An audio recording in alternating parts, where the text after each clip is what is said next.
जय हिंद। आज हम लोग जनन चैप्टर पढ़ेंगे। जनन चैप्टर जो क्लास 10th और क्लास 12th दोनों के लिए इम्पोर्टेंट है और दोनों को पढ़ना है। एग्जाम में इससे रिलेटेड बहुत से क्वेश्चन एग्जाम में पूछा जाता है, अब पूछे गए हैं भी। तो चलिए हम लोग शुरू करते हैं। जनन को इंग्लिश में रिप्रोडक्शन कहते हैं। जनन को इंग्लिश में हम लोग रिप्रोडक्शन कहते हैं। पहला क्वेश्चन होता है जनन क्या है, जनन किसे कहते हैं। तो जनन वैसी प्रक्रिया है जिसके द्वारा कोई भी जीव जनन वैसी प्रक्रिया है जिसके द्वारा कोई भी जीव अपने जैसा नए संतान का उत्पत्ति करता है और अपना पीढ़ी को बरकरार रखता है, उसे जनन कहते हैं। जनन वैसी प्रक्रिया है जिसके द्वारा कोई भी जीव अपने जैसा नए संतान का उत्पत्ति करता है, उसे हम लोग जनन कहते हैं और अपना पीढ़ी को बरकरार रखता है।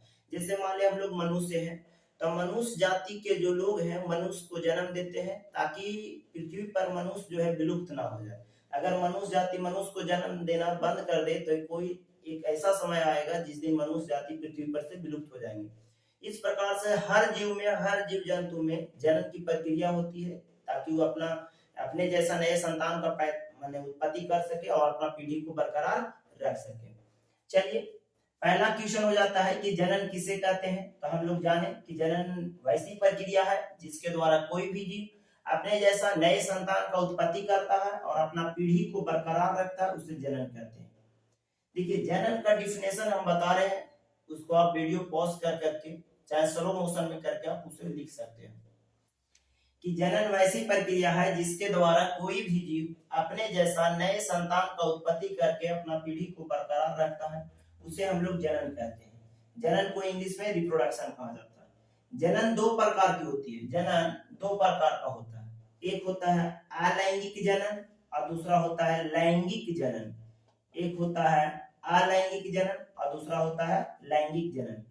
अलैंगिक जनन को इंग्लिश में असेक्सुअल रिप्रोडक्शन कहते हैं, असेक्सुअल रिप्रोडक्शन। और लैंगिक जनन को इंग्लिश में सेक्सुअल रिप्रोडक्शन कहा जाता है। तो रहा बात कि अलैंगिक जनन किसे कहते हैं और लैंगिक जनन किसे कहते हैं।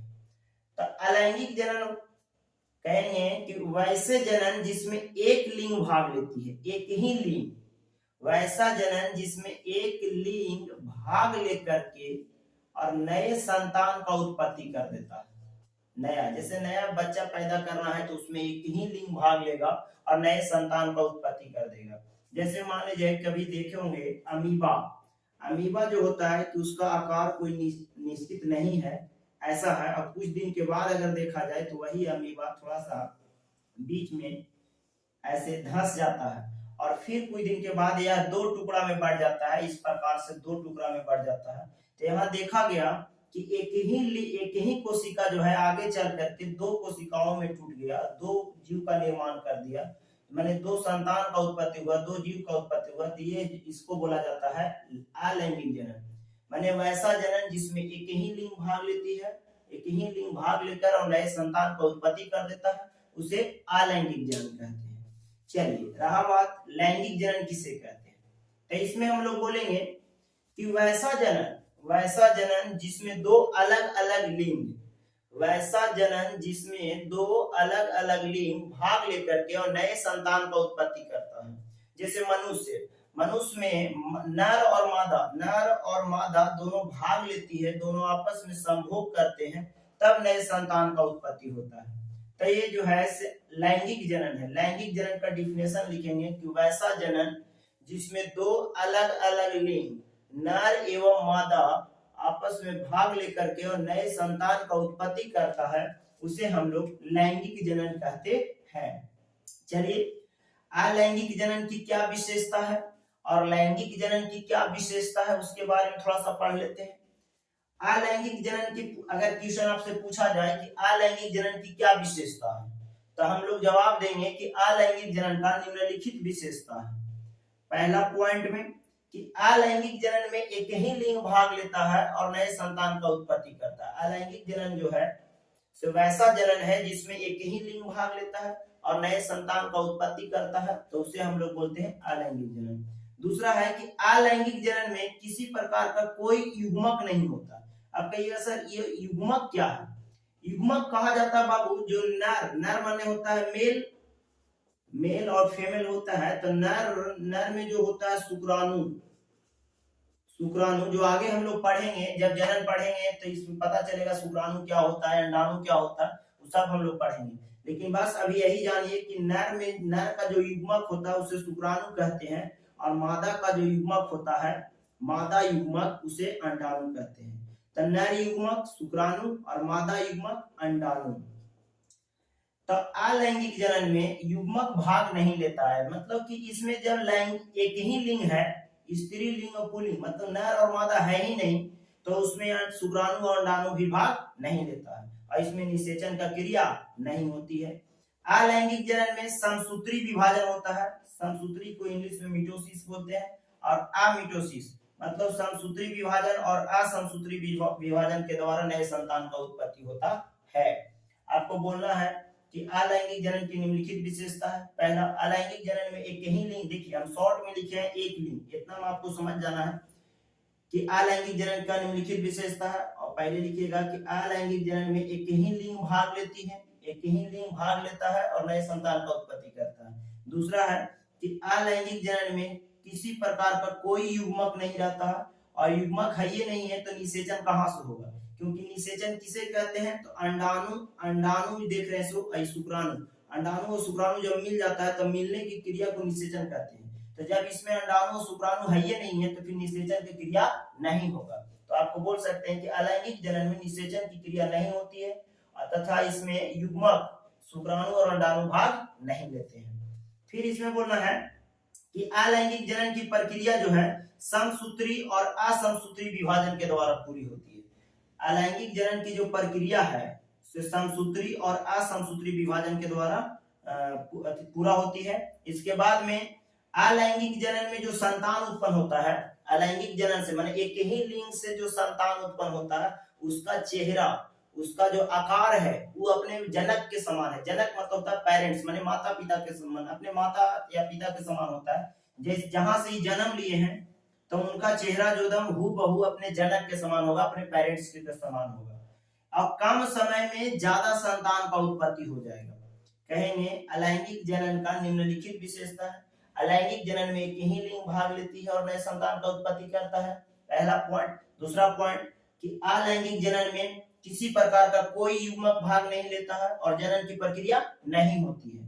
तीसरा है कि इस जनन में माने इस प्रक्रिया में समसूत्री एवं असमसूत्री विभाजन होता है, कोशिका में समसूत्री और असमसूत्री विभाजन होता है, और इससे जो उत्पन्न संतान है माने कि अलैंगिक जनन से जो संतान उत्पन्न होता है उसका चेहरा जो है अपने जनक के समान होता है, इसीलिए इसको कलोन कहते हैं। कलोन कई बार 12th क्लास के क्वेश्चन में बायोलॉजी में पूछा है कि कलोन किसे कहते हैं, तो कहेंगे जब अलैंगिक जनन की प्रक्रिया होती है, जो संतान उत्पन्न होता है उसका आकार उसके जनक के आकार का समान होता है, उसे ही हम लोग कलोन कहते हैं। कलोन मतलब अगर हम लोग देखिए, हम लोग जो जन्म लेते हैं तो हमारा चेहरा जो है हमारे माता पिता के समान नहीं हो सकता, थोड़ा थोड़ा बहुत गुण मिल सकता है, लेकिन हूबहू जो सेम आकार है वो नहीं मिल सकता। सेम आकार कब मिलेगा, जब अलैंगिक जनन प्रक्रिया होगा तब, समझे। इसमें कम समय में ज्यादा संतान उत्पत्ति होता है, कम समय में ज्यादा संतान का उत्पत्ति हो जाएगा, तो वो अलैंगिक जनन हो गया बाबू। अब रहा बात कि लैंगिक जनन की विशेषता समझते हैं कि लैंगिक जनन क्या है। इंग्लिश में इसको बोलते हैं सेक्सुअल रिप्रोडक्शन। देखिए लैंगिक जनन में दो लिंग भाग लेते हैं, नर और मादा। जैसे नर और मादा, मेल एंड फीमेल, दो लिंग भाग लेते हैं और दो लिंग भाग लेकर के नए संतान का उत्पत्ति करते हैं। जैसे एक गाय है एक सांड है, आपस में दोनों मिलने के बाद में एक बछड़ा पैदा करती है, तो ये हो गया अलैंगिक जनन। जैसे नर और मादा यानी स्त्री और पुरुष दो आपस में संभोग कर करके नए संतान का उत्पत्ति करता है, वो हो गया अलैंगिक जनन, लैंगिक जनन हो गया।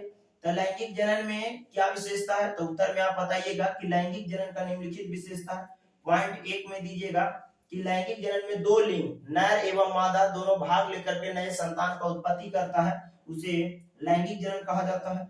2 में इसमें बोलना है कि लैंगिक जनन में युग्मक, नर युग्मक शुक्राणु और मादा युग्मक अंडाणु, यहाँ लिखना है कि लैंगिक जनन में नर युग्मक शुक्राणु और मादा युग्मक अंडाणु भाग लेती है तथा इसमें निषेचन का क्रिया होता है, क्योंकि शुक्राणु और अंडाणु जब मिलता है तो मिलने की क्रिया को ही निषेचन कहा जाता है। तो इसमें नर युग्मक शुक्राणु भी है और अंडाणु भी है और दोनों मिलेगा तभी नया संतान होगा। तो मिलने की क्रिया निषेचन कहा जाता है, माने कि अंडाणु और शुक्राणु इसमें होता है और निषेचन की भी प्रक्रिया होती है। चलिए, लैंगिक जनन में बाबू अर्ध समसूत्री विभाजन होता है। अर्ध समसूत्री विभाजन क्या है ये आगे हम लोग पढ़ेंगे। अर्ध, बस इतना ही याद रखिए कि लैंगिक जनन में अर्ध समसूत्री विभाजन की प्रक्रिया होती है और इसमें जो संतान उत्पन्न होता है बाबू, लैंगिक जनन से जो संतान उत्पन्न होता है उसका जनक के समान नहीं होता। जनक मतलब माता पिता के समान नहीं होता है। जैसे हम लोग जन्म लिए हैं तो हम लोग का चेहरा जो है अपने माता पिता के समान नहीं है। अगर माता पिता के समान अगर चेहरा रहेगा तो पहचान नहीं पाइएगा कि पिता कौन है और बेटा कौन है, इस प्रकार से नहीं पहचान पाइएगा। लेकिन अलैंगिक जनन से जो संतान पैदा होगा उसमें चेहरा जो है से माता और पिता जो माने जो बच्चा होगा, संतान होगा, उसका चेहरा, उसका जो जनक है जिससे वो जन्म लिया है उसका चेहरा सेम टू सेम मिल जाएगा। तो समझ जाइएगा कि वो अलैंगिक जनन है। लेकिन इसमें जनक का जो चेहरा है वो संतान के चेहरा से मैच नहीं करेगा। इसमें ज्यादा समय में कम संतान उत्पन्न होती है। इसमें क्या बताया था कि कम समय में ज्यादा संतान उत्पन्न होता है केरा में, अलैंगिक जनन में। लेकिन लैंगिक जनन में जो है से ज्यादा समय में कम बच्चा पैदा लेंगे। जैसे मान लीजिए मनुष्य है, मनुष्य अगर चाहेगा कि आज एक बड़ा बच्चा पैदा कर दे, कल पैदा कर दे, तो ऐसा हो नहीं सकता है, क्योंकि निषेचन होने के बाद में जायगोट का निर्माण होता है। वही जायगोट जो है से भ्रूण बनता है। भ्रूण बनने के बाद में 9 महीने के बाद वो कोई मनुष्य जाति जन्म लेते हैं, मनुष्य में जन्म लेता है। तो इतना लंबा समय होता है, उतना लंबा समय के इसका अवधि होता है, जीवन माने अवधि होता है कि इतना से इतना दिन में जो है से गर्भावस्था रहता है, गर्भावस्था के अवधि होता है, इतना दिन में जन्म लेंगे। उसी प्रकार से हर जीव में लैंगिक जनन के जितने जीव हैं, जैसे गाय हो गया, मनुष्य हो गए, और से जानवर वगैरह हो गया, पक्षी हो गया, इस सब में जो है से आपका पेड़ पौधा में भी आपका लैंगिक जनन होता है। जैसे फूल में 2 लिंग होते हैं, एक होता है जैसे पुमांग और एक जायंग, तो आपस में दोनों मिलते हैं तो मिलने की क्रिया परागण कहा जाता है। तो उसमें भी माने स्त्री और पुरुष मतलब नर और मादा दोनों है और दोनों लिंग भाग लिया तब नए संतान का पैदा होता है, नए फल बनता है, तो उसको हम लोग लैंगिक जनन कहते हैं।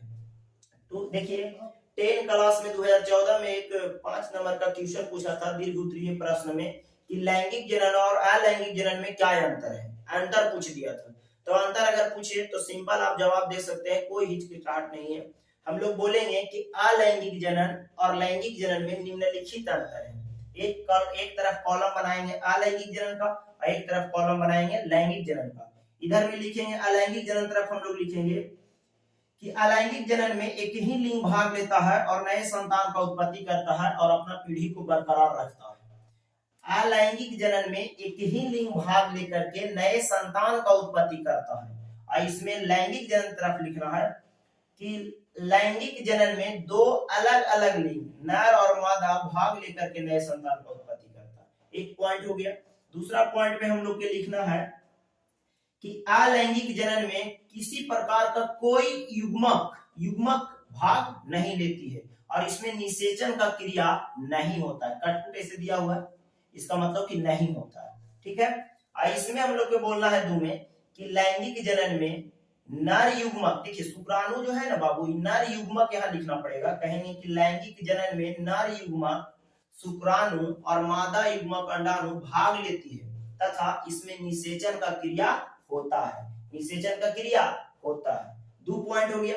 तीसरा पॉइंट में हम लोग के लिखना है कि अलैंगिक जनन में समसूत्री और असमसूत्री कोशिका विभाजन होती है। लिखना है कि अलैंगिक जनन में समसूत्री एवं असमसूत्री कोशिका विभाजन होती है। और इसमें लिखना है कि लैंगिक जनन में अर्ध समसूत्री विभाजन होता है, अर्ध समसूत्री विभाजन होती है। फिर देखना है यहाँ पर लिखेंगे कि अलैंगिक जनन से जो भी संतान उत्पन्न होता है वह अपने जनक के समान होती है, अपने माता पिता के समान होता है, इसीलिए उसको कलोन कहा जाता है। क्या कहा जाता है? कलोन। अपने माता पिता नहीं है, जैसे मान लीजिए कोई बच्चा पैदा लिया, उसका चेहरा आकार सब कुछ जो है अपने जनक के समान है, तो समझ जाइए उसे कलोन कहा जाता है। समझे कि नहीं? इसमें बोलना है कि लैंगिक जनन से जो संतान उत्पन्न होंगे उसका जो आकार है उसके जनक के समान नहीं होगा, बिल्कुल नहीं होगा। समझे कि नहीं? अलैंगिक जनन में जो है कम समय में ज्यादा संतान उत्पन्न हो जाती है। अलैंगिक जनन की प्रक्रिया जिसमें होता है तो कम समय में ज्यादा संतान पैदा ले लेता है। और इसमें है ज्यादा समय लगता है, कम संतान का उत्पत्ति होता है किसमें, लैंगिक जनन में। इस प्रकार से अलैंगिक जनन और लैंगिक जनन में कोई भी अंतर रहेगा तो हम लोग बता सकते हैं, सिंपल बता सकते हैं। चलिए अब हम लोग देख लेते हैं, अभी हम लोग जो पढ़ रहे हैं बाबू ह्यूमन रिप्रोडक्शन के बारे में पढ़ रहे हैं, मनुष्य के बारे में पढ़ रहे हैं, मनुष्य का मानव पर जनन के बारे में पढ़ रहे हैं। तो इसलिए मानव में दो होती है, एक मादा होता है, एक नर होता है। तो नर जननांग के बारे में हम लोग पहले पढ़ते हैं। चलिए